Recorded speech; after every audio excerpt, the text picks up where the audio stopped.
गणतंत्र दिवस की आप सभी को हार्दिक हार्दिक शुभकामनाएं। बच्चे हमारा सपना, हमारा कल, हमारा भविष्य। बच्चे ही तो हैं जो नए भारत की तस्वीर में सुंदर सुंदर कलर भरेंगे। बच्चे ही तो हैं अब जो देश को आगे विकास की ओर लेकर जाएंगे। अगर ये बच्चे आज से ही कुछ करने का ठान लें तो हम ये बात समझ सकते हैं कि आने वाला भविष्य कितना सुनहरा हो सकता है। ये बच्चे बहुत गुणी होते हैं। ये बच्चे जिंदगी को समझने की ताकत रखते हैं। ये बच्चे चाहे तो क्या कुछ नहीं कर सकते हैं। इन्हीं बच्चों में से कोई भगत सिंह होंगे, कोई हिमालय चढ़ेंगे, कोई चांद तक जाएंगे, कोई बड़े पेंडेमिक की दवाई बना रहे होंगे, कोई वैज्ञानिक, कोई साइंटिस्ट, कोई संगीतज्ञ होंगे।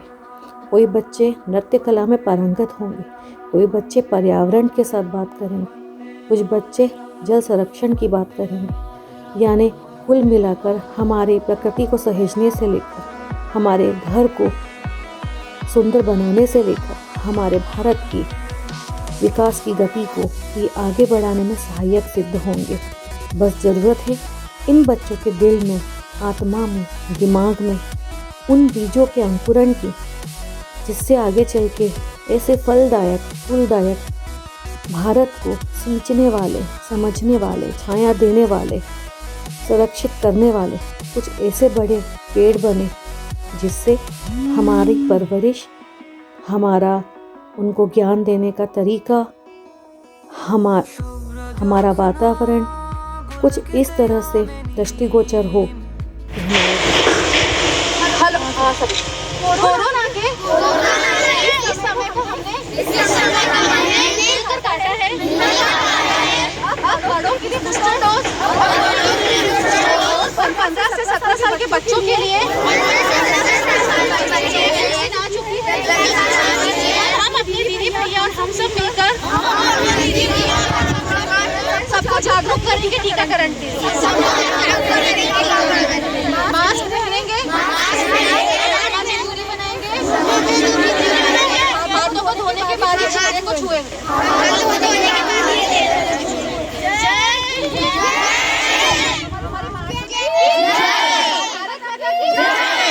हम एक छोटा संकल्प लेंगे और दोहराएंगे। हम सभी स्वच्छता के लिए प्रतिबद्ध रहेंगे। जहाँ कचरा ना फेंककर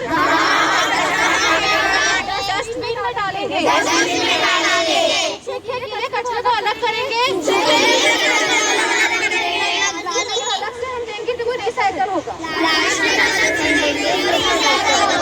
पीला डब्बा जो उसमें मास्क डालेंगे, काले डिब्बे में इलेक्ट्रॉनिक आइटम डालेंगे,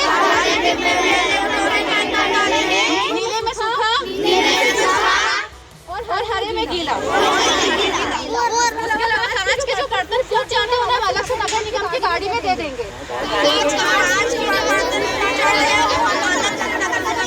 हमारे घर से वेस्ट निकलता है,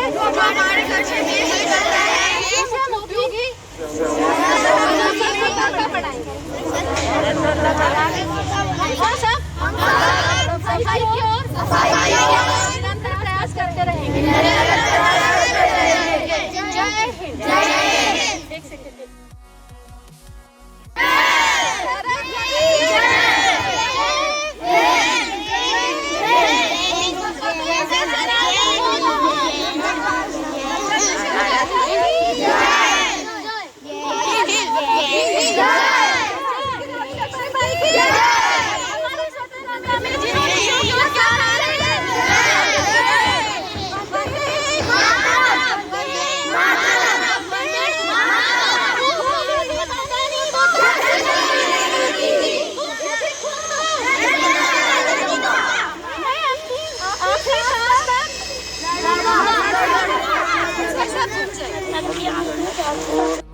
तो इस प्रकार से हमारे बच्चे इस तरह से बड़े वृक्ष में तब्दील हो सकते हैं, ये हम सब जानते हैं। इन सब बच्चों की भविष्य हमारे सुंदर भारत को रखने के लिए हमारे इन बच्चों की नींव को काफ़ी मजबूत करती हैं। इन बच्चों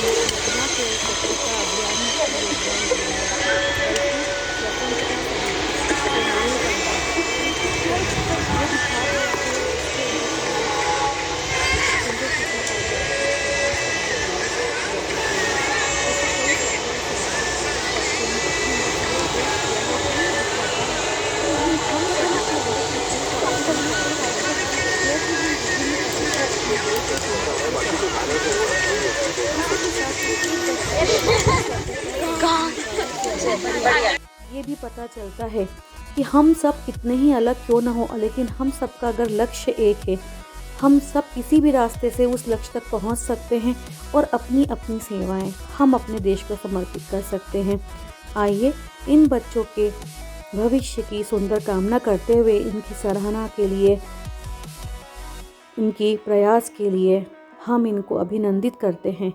इन बच्चों ने इकोब्रिक्स बनाए। इकोब्रिक्स ना केवल समय पर बनाए, बल्कि इकोब्रिक्स से किस प्रकार से हम प्रकृति को सुरक्षित कर सकते हैं, सुंदर बना सकते हैं, इन्होंने ये भी जाना, सीखा और किया। उसी के साथ आगे भी कई सारी क्रियाओं में भाग लेने में अपनी भागीदारिता को उत्साहित रूप से हम सबके सामने व्यक्त किया। ये बच्चे इतने ज़्यादा गुणी हैं कि इन्हें बस केवल एक छोटे से मार्गदर्शन की ज़रूरत है। BY social welfare society and women घर से आसमा तक इन सभी बच्चों को, इन सभी के माता पिता को, इन सभी के परिवार वालों को सादर अभिनंदित करते हुए सादर नमन और प्रणाम करता है कि इतने अच्छे बच्चे हैं, इतने गुणी, इतने आज्ञाकारी और इतने समझदार बच्चे हैं कि जिन्होंने इस पूरे संकल्प को बहुत ही बखूबी से निभाया, बहुत ही साथ दिया, और जिससे ये बात तो बिल्कुल स्पष्ट हो जाती है कि ये बच्चे अगर चाहेंगे तो कुछ भी कर गुजरेंगे। हम सब मिलकर एक छोटा सा प्रयास कर रहे थे, करेंगे और करते ही रहेंगे, और हम सब साथ मिलकर चलेंगे, साथ मिलकर लड़ेंगे। देश में जो आज अलग तरह के हमें परेशान करने वाले, जो हमारी आज़ादी को छीनते हैं, जो कि प्रदूषण हो सकता है, उन सबको हम मिलकर गुलामी की जंजीरों को तोड़कर अपने भारत को एक नई तरह से आज़ादी दिलवाएंगे। और गैजेट्स की, यानी कि मोबाइल की, लैपटॉप की, टीवी की, गेम्स की, जो कुछ इस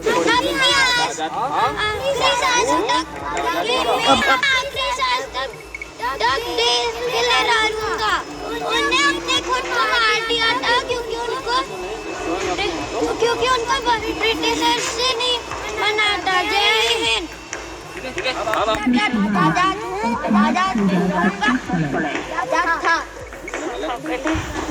आजाद रहूंगा। भारत माता की भारत माता की जय। मातरम मातरम जय जय भारत माता की भारत माता की जय जवान जय जवान। हम सब